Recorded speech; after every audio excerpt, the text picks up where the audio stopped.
Aujourd'hui, il faut noter que dans la gestion de la décentralisation en Afrique francophone, beaucoup de défis sont notés, soulevés, mais parfois très mal gérés. Car prenant pas en compte parfois les relations conflictuelles entre l'État central et les collectivités territoriales décentralisées. Et pourtant, dans l'essentiel de nos pays, celles-ci sont définies comme étant des démembrements de l'État et ceux qui les dirigent comme étant des agents de l'État. D'où la notion de complémentarité qui devait être de mise. Cependant, force est de noter que beaucoup de conflits, beaucoup de retards et même une sorte de surplace s'illustrent souvent. C'est pour cela que l'AIMF, ayant la confiance de l'Union européenne, a pu engager une nouvelle démarche très innovante, c'est-à-dire une démarche non conflictuelle, une démarche qui mise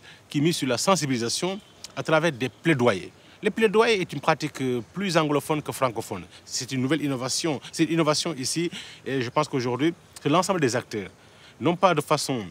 un peu isolée, mais les élus locaux, leurs agents, les exécutifs, c'est-à-dire les États centraux, la société civile et les partenaires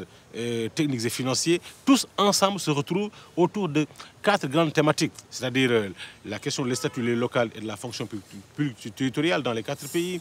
soulevés, et les finances locales, les services essentiels et les questions climatiques au niveau des collectivités territoriales. Et à travers maintenant ces 4 groupes de travail, qui sont très organisés et qui interagissent convenablement,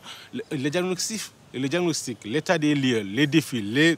les enjeux, mais aussi les perspectives qu'il faut pour donner un coup de pouce dynamique à la décentralisation sont en train de faire l'objet d'échanges, d'interactions, dont je suis persuadé à l'issue desquels d'excellents documents de plaidoyer qui ont déjà fait l'objet d'appropriation par tous les acteurs concernés seront mis à la disposition des acteurs clés et notamment des gouvernements qui pourront à leur niveau également agir, légiférer, prendre des mesures d'accompagnement, mais aussi pousser les élus locaux à pouvoir se réajuster et prendre des mesures plus conformes aux attentes des populations et plus conformes aux attentes des partenaires, notamment aussi les États centraux.